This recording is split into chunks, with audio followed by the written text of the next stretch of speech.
Jewellery, Usman road, D நகர். நீங்கள் கேட்டுக்கொண்டிருப்பது சூரியன் FM 105.8.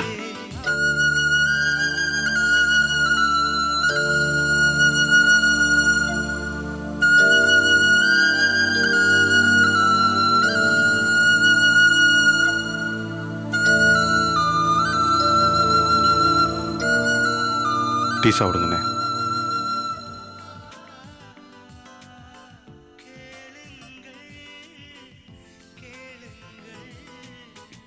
என்னண்ணே, ரொம்ப அப்செட் ஆயிட்டீங்களா?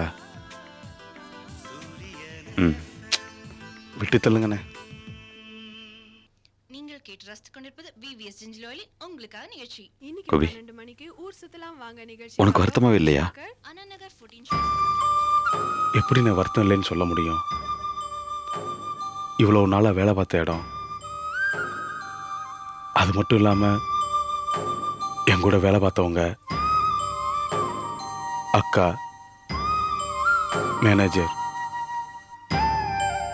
இவங்களெல்லாம் விட்டுட்டு வெளியில வரும்போது ரொம்ப கஷ்டமாயிடுச்சு. ஏ கோபி, இவ்வளவு கஷ்டத்தை மனசுல வச்சுக்கிட்டு என்ன நீ வருத்தப்பட வேணாம்னு சொல்றியா? இனிமே வருத்தப்பட்டு என்ன பிரச்சனை? உண்மையிலே நினைச்சு பாருங்க, நம்ம வேலையை கரெக்டா பார்க்கலையா? இல்ல நம்ம கம்பெனில தப்பு பண்ணி அதனால நம்மளை வெளில அனுப்பிச்சாங்களா? நம்ம போதாத நேரம்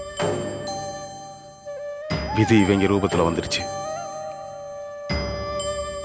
வார்த்தையை விட்டாங்க, நம்ம அடிச்சிட்டோம்.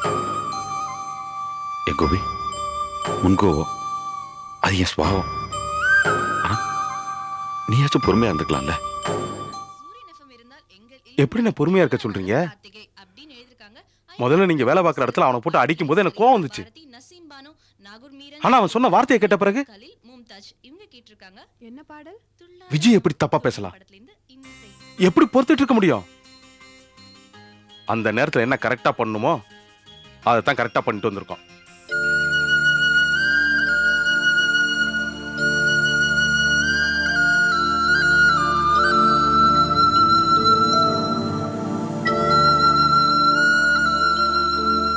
என்னண்ணே நீங்க ரொம்ப ஃபீல் பண்றீங்க?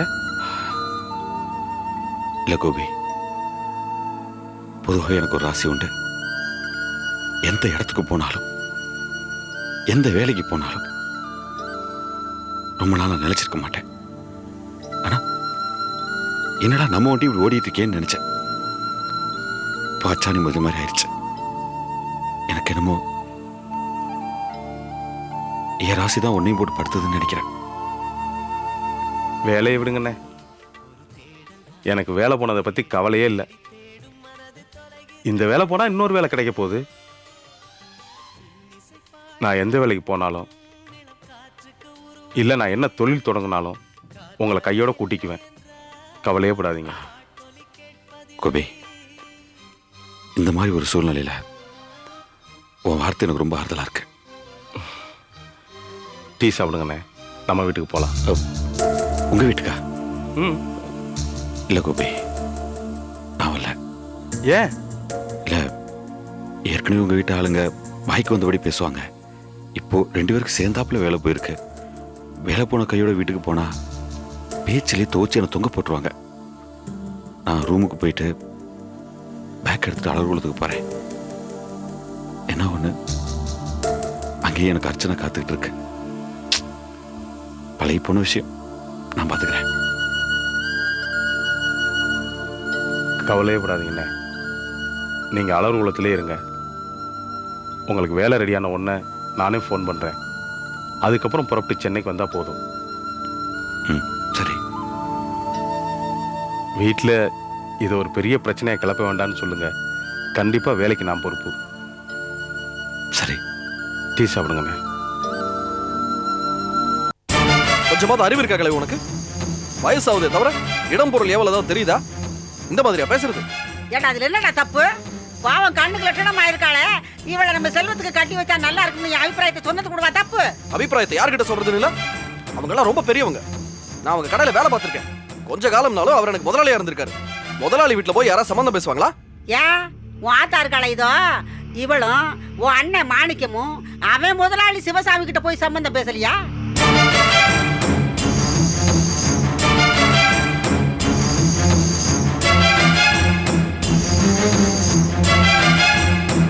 இன்ட்ரெஸ்டிங். இந்த கதை எப்போ நடந்துச்சு? அது வந்து அது என்ன பாட்டி, சிவசாமி வீட்டுல போய் சம்பந்தம் பேச போனாங்களா? என்ன சொல்லிட்டு அந்த பக்கம் திரும்பிக்கிட்ட? யாருக்கு சம்பந்தம் பேச போனாங்க? விடுங்க சந்தோஷ், வர வர பாட்டிக்கு மண்டை லூஸ் ஆயிடுச்சு. அதான் என்னென்னமோ வளரிட்டு இருக்கு. நோ, அந்த பாட்டி சொல்றதுல உண்மை இருக்குன்னு உங்க எல்லார் முஞ்சிலையும் எழுதி ஒட்டிருக்கு. ஆனா இதுல என்ன ஒரு வேடிக்கை தெரியுமா? அந்த சிவசாமி வீட்டுல எல்லாருமே ஒரு பணக்கார முட்டாளுங்க. அந்த வீட்டுல எனக்கு தெரிஞ்சு ஒரு பொண்ணும் பையனும் இருக்காங்க. அந்த பொண்ணெல்லாம் ஒரு ஃபிகராவே நினைக்க முடியாது. அதுக்கு நம்ம நிர்மலா எவ்வளவு பெட்டர். அந்த பொண்ணை தான் உங்க அண்ணனுக்கு சம்பந்தம் பேச போனீங்களா? சரி, அந்த பொண்ணை விடு. அந்த வீட்டுல இருக்காங்க ஒரு கருந்தடியன், பேண்ட் போட்ட பிக் பாக்கெட் மாதிரி, அப்படி ஒரு திருட்டுக்கலை. அவனை யாரும் சீண்ட மாட்டா. அப்படி அவனை கன்சிடர் பண்ணா அந்த பொண்ணு ஒரு வலிசல் கேஸாவோ இல்ல வடிகட்டின முட்டாளாவோ தான் இருக்கணும். இந்த மாதிரி ஒரு பொண்ணும் பையன் உள்ள வீட்டுல நீங்க சம்பந்தம் பேச போயிருக்கீங்கன்னா உங்களை எந்த லிஸ்ட்ல சேர்க்கிறது? சந்தோஷ் ப்ளீஸ் போறோம். ஏன் செல்வம் இப்ப சீரியஸ் ஆகுற? நான் ரொம்ப சாதாரணமா தான் சொன்னேன். இதை பாருங்க, ஒரு வகையில் உங்க குடும்பம் ரொம்ப அதிர்ஷ்டம் பண்ண குடும்பம். ஏன் தெரியுமா? மாணிக்க மாதிரி ஒருத்தருக்கு சரோ மாதிரி அன்பான அழகான ஒரு ஒய்ஃப், நிர்மலா மாதிரி ஒரு ஃபிகருக்கு, ஐ எம் சாரி, நிர்மலா மாதிரி ஒரு பொண்ணுக்கு என்ன மாதிரி அழகான அன்பான பிரில்லியண்டான ஒரு ஹஸ்பண்ட். உங்க ஃபேமிலி எவ்வளவு புண்ணியம் பண்ணிருக்கணும். ரொம்ப தான் பீத்திக்காதீங்க. நிர்மலா, உன் மனசாட்சியை தொட்டு சொல்லு, நான் பேசுனதுல எதுவும் தப்பு இருக்கா?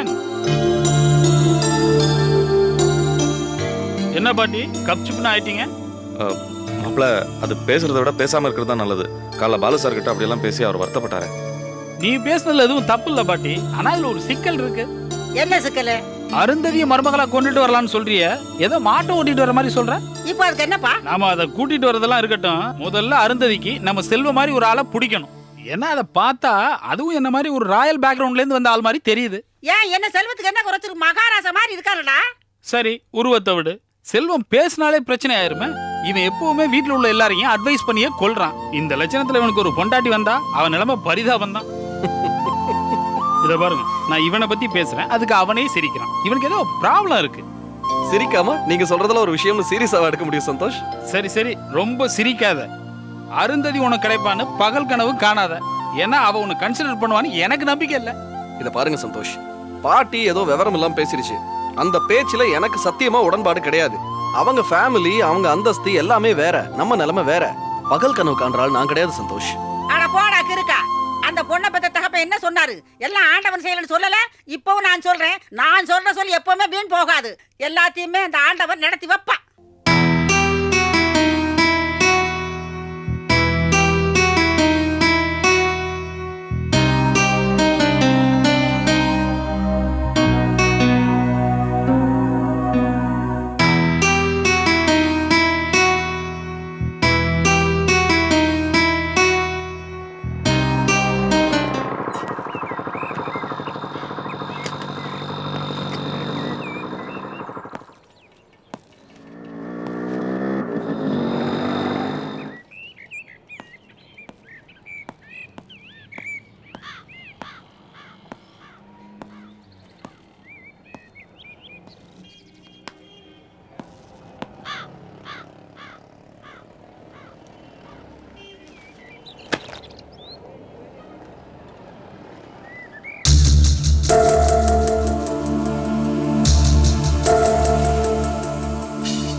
என்னடா கோபி, முகத்துல ரியாக்ஷனை காணும்? டே கோபி, வீட்டுக்கு வரும்போது எப்பவுமே முகமலர்ச்சியோட இருக்கணும்டா. முகமலர்ச்சினா என்னன்னு சகலையோட மூஞ்சி பார்த்து தெரிஞ்சுக்கோ. வகுத்தால ஒன்னன்னைக்கு சகலை மூஞ்சி பார்க்கணுமே. டேய் சும்மா வர்றா அமாவாசை. ஏண்டா கோபி, கார்மெண்ட்ஸில் ஏதாவது விசேஷமா?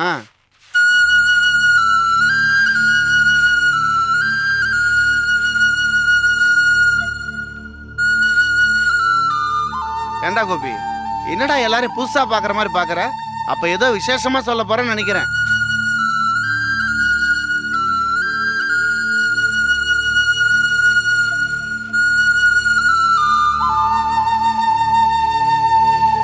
எனக்கு வேலை போயிடுச்சு.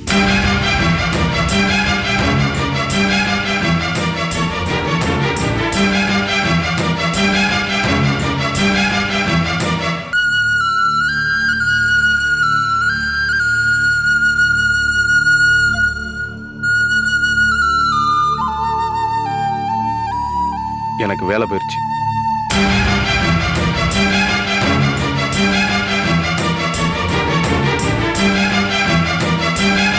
என்னது? என்ன சொல்ற? வேலை போயிடுச்சா? நீ வேலை பார்த்தது போதும், வீட்டுக்கு போலான்னு சொல்லி அனுப்பிச்சிட்டாங்க. என்னடா திடுத்து பண்ணி இப்படி சொல்ற? என்ன காரணம்? பிரைவேட் கம்பெனியில் வேலையை விட்டு தூக்குறதுக்கு காரணமாப்பா சொல்லணும். முதலாளிக்கு பிடிக்கல, தூக்கிட்டார். ஏதாவது ஆள் குறைப்பு நடவடிக்கையா? தெரியல.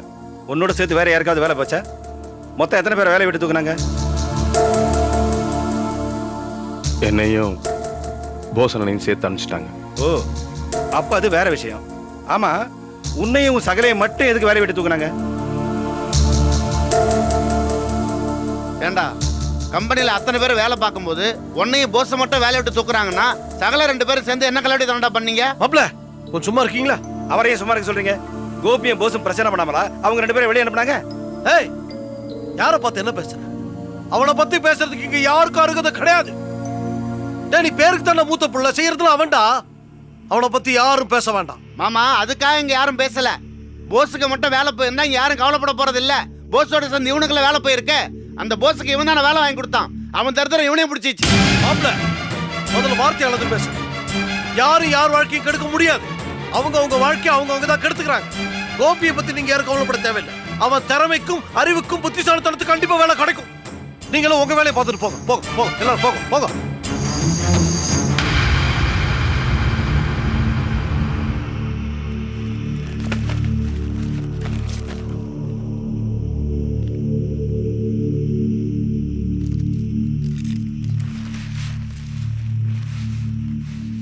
கவலைப்படாதீங்கப்பா, எனக்கு நிச்சயமா உடனடியாக வேலை கிடைச்சிடும். நான் வேலை போனதை நினைச்சோ சம்பாத்தியத்தை நினைச்சோ கவலைப்படவே இல்லை. வேலை போன விஷயத்த இது எங்ககிட்ட எப்படி சொல்ல போறதுன்னு நினச்சிதான் ரொம்ப கவலையாக இருந்துச்சு. எனக்கு வேலை போனாலும் இவங்க எல்லாருக்கும் வேலை கொடுத்துட்டேன்ப்பா. இனிமேல் எல்லாரும் இதை பற்றி தானே பேசிட்டே இருப்பாங்க.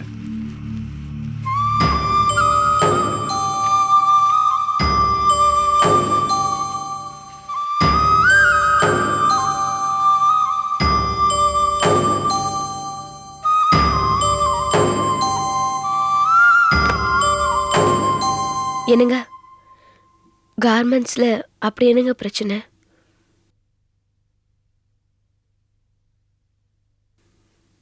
என்கிட்டயா சொல்லலாம்ல?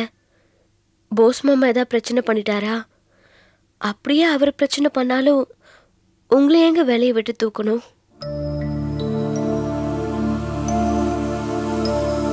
சரி, உங்ககிட்ட மட்டும் உண்மையை சொல்றேன்.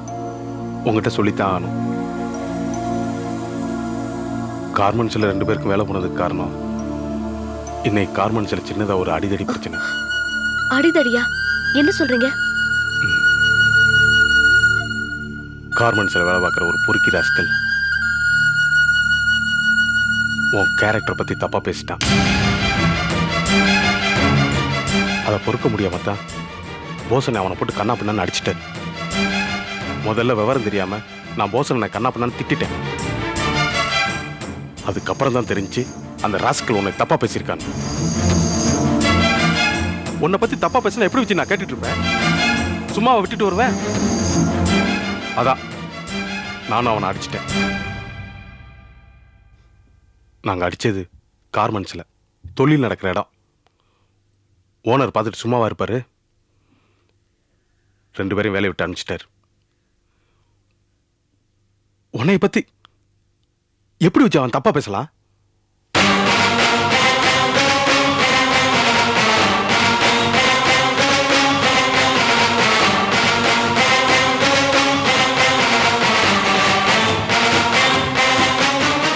என்னங்க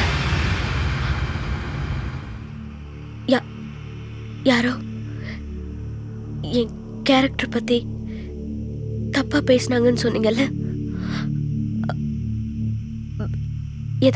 எதை பத்தி? என்னையும் வேற யாரையும் சேர்த்து வச்சு பேசினாங்களா?